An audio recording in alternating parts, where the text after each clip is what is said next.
Welcome to the first episode of Teacher Perceptions and Experiences with Evaluation Systems.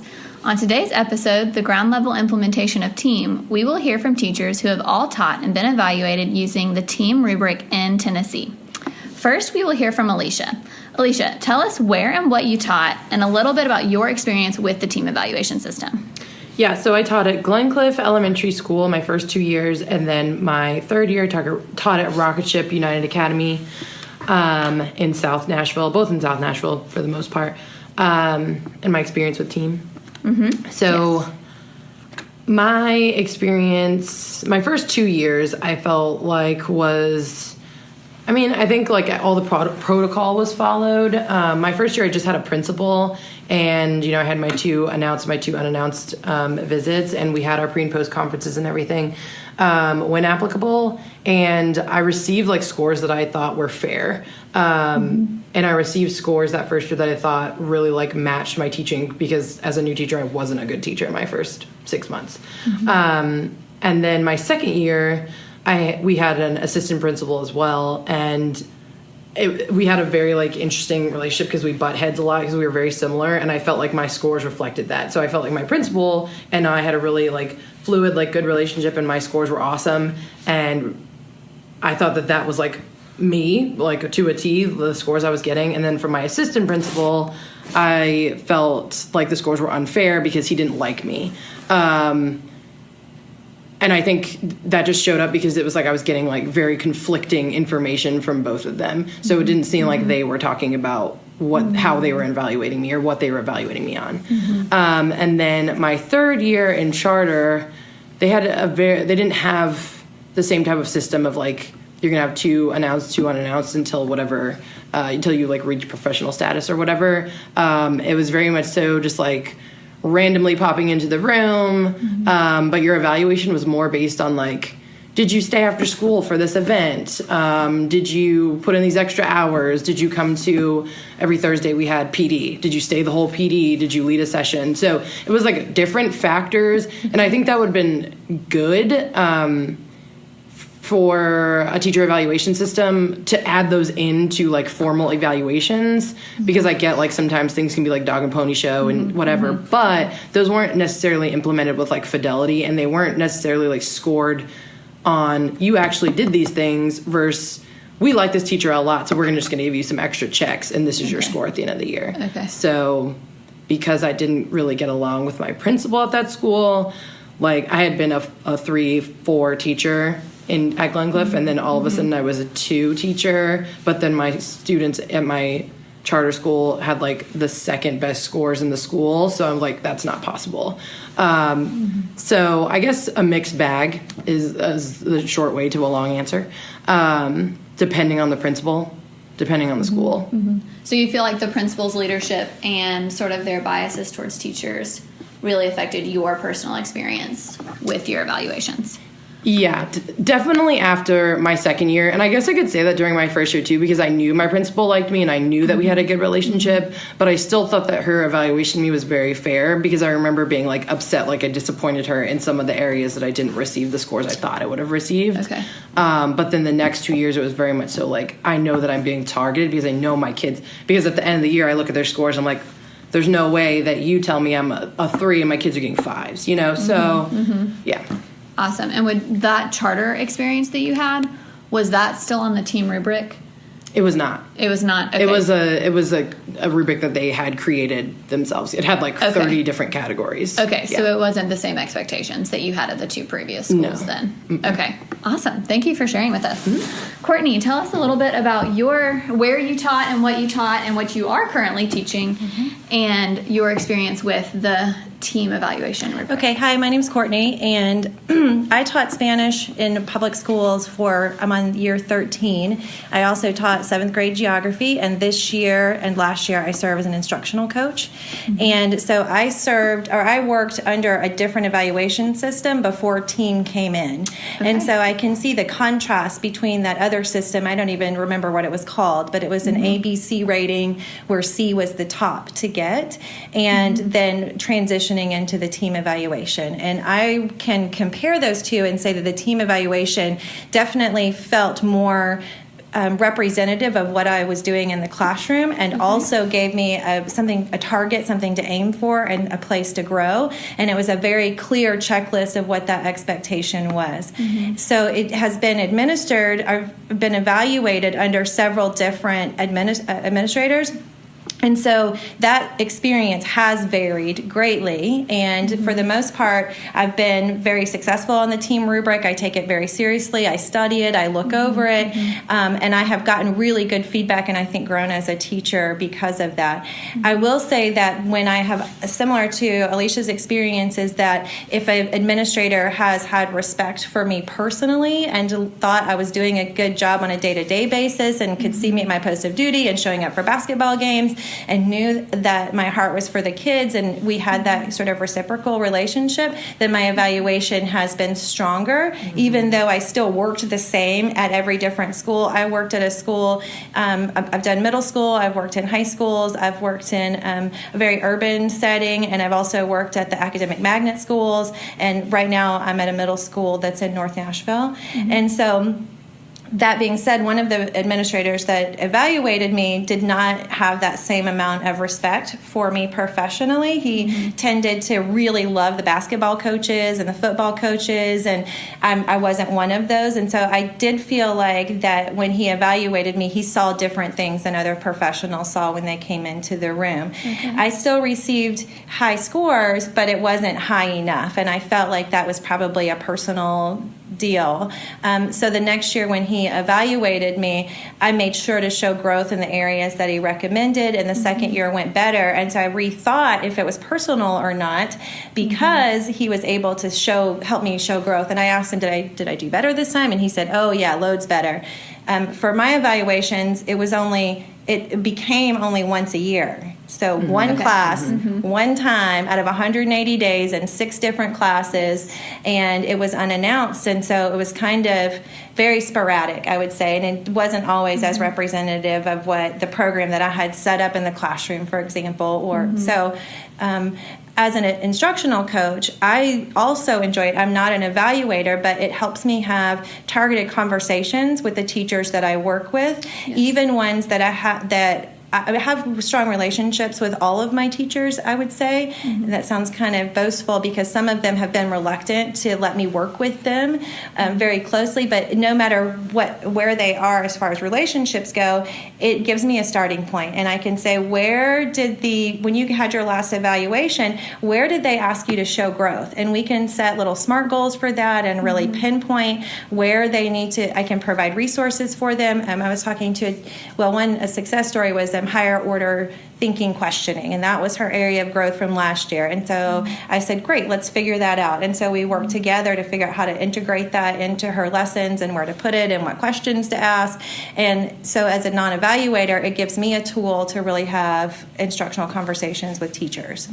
So great. So do you feel like the feedback that you received from that principal that you're talking about, how you came in one year, wasn't as high of scores, came back the second year, and you really targeted those reinforcements that he had talked about the previous year? Do you feel like he gave you actionable feedback both years to really build on your teaching, or was it more of a checklist? I really didn't respect his opinion. Quite frankly, when he gave me a low score, I knew what was behind the scenes, and it was only in one area. And again, I just knew my kids, I knew that situation, I knew that day, and I thought it was ridiculous. But when he came in, you better bet, boy, I had that one covered real quick because I knew that he was paying attention to it. So it made me more alert to want to make sure that he was pleased by what he saw. But I wouldn't say that evaluator, I guess based on the relationship that I had with him and the opinion that I had of what he valued in a classroom was so much different than what I valued in a classroom. I didn't respect that feedback. That's very true. I feel like it depends on who's evaluating you, because every educator is looking for something different in a classroom. Like, I would run my classroom a certain way. You would run your classroom different from me. So I would evaluate you probably way differently than Natalie would evaluate you, and you would evaluate me differently. You know what I'm saying? And then also I feel like there's things in the team rubric, like just thinking back, I feel like I haven't taught in so long, but like I remember a veteran teacher who was my team lead. She had taught for like 20 years. She got a 2 because she forgot to write her objective on the board. Like it's like like things like that where I'm just like that. Okay, like that doesn't count. Like that doesn't make sense, and that shouldn't draw your score down. But I do think like higher order thinking questions, like stuff like that, should be put on like more of a pedestal, I guess, or like given more weight than like you literally didn't write your objective on the board because you're dealing with 30 humans, and you know what I'm saying. So, but yeah, I totally agree. Like it depends on the day and who's evaluating you, whether or not you're going to get a good score as well. Like because even if you're having an off day and you have an unannounced observation, well, it's a wash, right? So, and I have my current administrator, I will say, it makes me nervous to get feedback from her. I actually have an evaluation tomorrow as an instructional coach. So that means my coaching conversation, she's just going to pop in. It's unannounced, but I'm pretty sure she's going to do it tomorrow because I just know these kinds of things sometimes. Yes. And I'm nervous about that, but I also know whatever feedback she gives me is going to be so on point. It's going to be so honest, and it's going to be so true. And sometimes that can be a little bit, you're vulnerable when that happens, and it can be a little nerve-wracking. We have a positive relationship professionally, and so I know that I'm not going to bomb it or anything, totally mess it up, but there's that. And I heard that I heard you say something, Alicia, that teachers say a lot, and that's part of that concerns me about the process is that teachers start to self-identify with that number, and they say like, I'm a 4, I'm a 5, I'm a 3, and that is not the purpose of the team. Everyone does it, you know, and I'm sorry about that because, again, even if they come in 2 times or 3 times, it does not define those relationships that you build with those kids and those gains that you're able to make. It does not. It doesn't take the place of who you are as a teacher. And so it's easy enough to say that when you're not being evaluated and you're on the outside of it. Like we tell kids that all the time, like this test doesn't define you. It just tells you what you know today at this very moment in time. And we use this information to plan instruction so we can help you build up. And the team evaluation has not been approached in that way. And I think that is unfortunate because it has the rubric, it has the template there to help you grow. And so unfortunately, I think that's the negative part of it, that it's more of like a stamp of your worth as a teacher, and instead of saying, here's a place where we could really work on together, you know? I think that is spot on, Courtney. Do you feel like, because I know both of you said you've been evaluated with other evaluation systems as well, do you feel like team does better than those and the teachers don't identify with their score, that they didn't identify with that score as much with the other evaluations, or is that the same? Or, you know, how does team compare to those other systems? I guess the only other one I know is to speak to is the charter school. And in thinking about the one from my charter school, it was also like, that was like a part of your pay increase for the next year if you were to stay on. Yes. And, you know, I think that was more about what it was about, is like how much extra money are you going to get, which is ridiculous. But, so one thing, like I said, one thing I do like about that is that it had a plethora of categories and a variety of categories. But I think that also kind of like dilutes like your teaching. Yeah. So that it's not as, the weight and importance is not on that as much as it is on like all these like random activities that you can be a part of essentially. But yeah, I don't know. I think teachers are like the most like self-deprecating people in the world. So they're going to attach a number to themselves. And if they don't attach the team evaluation, they'll attach their student scores or like the percent proficient, you know, to themselves. Because, or if you're a 3rd and 4th grade teacher in elementary school, like you're attaching basically everybody's hopes and dreams onto what your kids are going to do. So I don't really know if there's like a real like fix to that, or if like any previous evaluation systems made it easier for teachers not to do that, but I can't remember. It was so long ago under that other system, and I was a new teacher, and so I didn't know any different really. I know that I felt like the team evaluation was more fair and more representative of what was going on in the classroom, but it is really lengthy. There are so many bullet points, and so I think that can be overwhelming for a teacher to hit every single one of those bullet points in 55 minutes. And with everything else that needs to go on there, like your social and emotional learning, as the kids come in, you know, you've got all this other components that are also not listed that you're also in charge of having. And so I feel like that, even though it's could be a tool for growth and improvement, it feels in some cases like one more thing to put on a teacher. And so I think it could be rebranded and I don't know, then we'll talk about the fixes later, but those have been my current experiences. Yes, no, we will definitely talk about the fixes later. And now we will get to hear from Alana, another teacher who has experiences with the team rubric in Tennessee. Alana, so tell us a little bit about your experience with the evaluation system, where you taught, and what your experience was with evaluations. Sure. So I've been teaching for over 13 years in Texas and in Tennessee, and so I've been able to experience a couple of different evaluation systems. So in Texas, my school district did evaluations, but they were so infrequent that I don't recall them directly. I don't really remember what I was never really told what I was evaluated on. Okay. I don't really remember ever sitting down and looking over my over the criteria for evaluation until the very end of the year. So the evaluation just was sort of just a formality in Texas. Okay. Here in Tennessee, I'm working at a charter school, and the evaluation is much different. So my school uses VCTF, which is their own developed framework for evaluating teachers. And so basically there are four criteria that basically involve academic rigor, fortified environment, teacher-student interactions, and the teacher has to evaluate herself first, and then the teacher's evaluation is the basis for the goals that are set throughout the year. Okay. And then the teacher meets with their coach regularly to monitor the progress on those goals, and is observed once a week at least, and often recorded by video. Okay, so would you say that this evaluation process at your charter school is a negative one to you, or is it positive? I think it's very positive because it has like a goal mindset. So it's very like constructive. So the conversation is always about how you can improve, and it's always specific. And the action steps are small.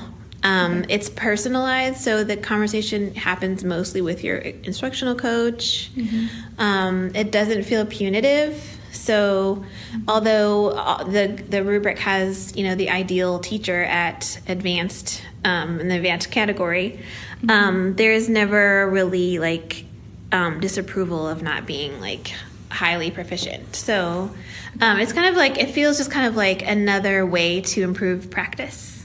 Okay, so you said your coach works with you and provides you feedback. Do you have any interaction with your principal throughout evaluations? I have less, but also frequent. So he does come in every now and then, and I think the coach is sort of like the messenger to the principal, and he conveys information about the weekly observations and also where the teacher is on the rubric. But the instructional coach is the main person that interacts with the teacher concerning their development. So that instructional coach will provide you with actionable feedback on how to improve teaching or your teaching practice. So unless its teacher starts to score on their weekly observations lower than would be ideal, then that teacher would probably receive more feedback from other individuals other than their coach. Okay, and I hear you keep saying weekly observations. Do you get evaluated and observed every single week? Yes, so at least. So for teachers that score above a particular number on their weekly observation, they're only getting observed once a week. For teachers that score lower, they're getting observed more than once a week. So interesting. Yeah. Okay, do you like that? Do you like that it is once a week to where they see more of, these are the kids in this classroom, this is the classroom environment, and do you feel like that allows the evaluations to be more accurate than, let me come into your classroom once a semester or twice a semester and that's it? Yeah, I really like it because I get, we also use a video system called Trost, and so they videotape your classroom, and then you can look at it and really look at things that need to be fixed and then implement them immediately. So there are times when I've had a meeting with my coach about what he came in to observe on Monday that I've implemented in my room on Wednesday. So I think it's much better than the alternative, which is like the closed door policy, where teachers really don't have any idea about the things that they can't observe themselves. Yes. So Awesome. Well, thank you so much for sharing with us your unique experience with evaluations at your charter school. And thank you, everybody, for being open and telling us your stories and your experiences. Please tune in next time to hear more from teachers in other states and from more diverse backgrounds.